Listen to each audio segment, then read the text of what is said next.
Hello guys, आज का हमारा सवाल है सिंक्रोनस स्पीड कैसे निकालते हैं। देखिए, सवाल को लंबा नहीं कर रहे हम।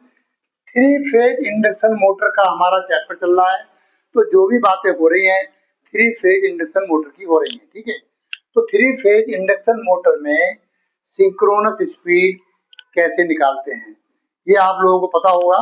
सिंक्रोनस स्पीड क्या होती है? शॉर्टकट में जो स्टेटर में बाइंडिंग होती है, जब उसे थ्री फेज सप्लाई देते हैं तो वो जो फ्लक्स है, एक रोटेटिंग फ्लक्स पैदा होता है। उसकी घूमने की जो स्पीड होती है, मोटर के घूमने की स्पीड नहीं, उस फ्लक्स के घूमने की स्पीड को हम क्या कहते हैं? सिंक्रोनस स्पीड कहते हैं। अच्छा, वो स्पीड कैसे निकालते हैं? मोटर की स्पीड तो आप निकाल सकते हैं टैकोमीटर वगैरह लगा करके, लेकिन उस स्पीड को निकालने के लिए आप बिना फार्मूले के नहीं निकाल सकते। तो उसका एक फार्मूला होता है, मैं आपको बताता हूँ।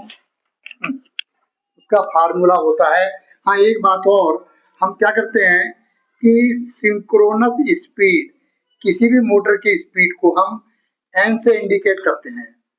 ठीक है, अगर मैं इसमें एस लगा दूं तो हम इसको मानते हैं सिंक्रोनस स्पीड, और ये बराबर होती है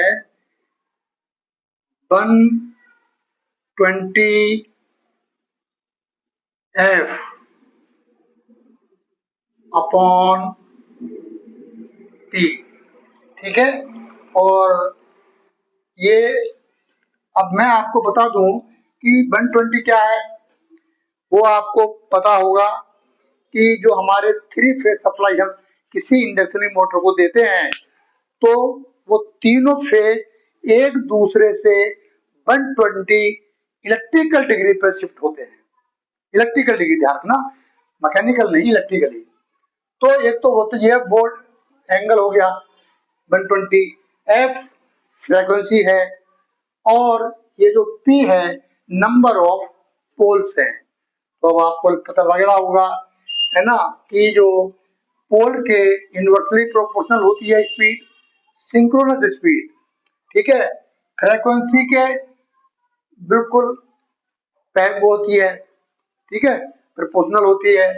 लेकिन अगर यहाँ पे देखें तो एफ हमारी कांस्टेंट है, 50 हर्ट्ज होती है, उसे कम ज्यादा नहीं कर सकते। पोल को ही हम कम ज्यादा करके सिंक्रोनस स्पीड को बढ़ा सकते हैं। ठीक है, ये कम कर सकते हैं। तो ये इसका फार्मूला है सिंक्रोनस स्पीड, इसी को निकालते हैं।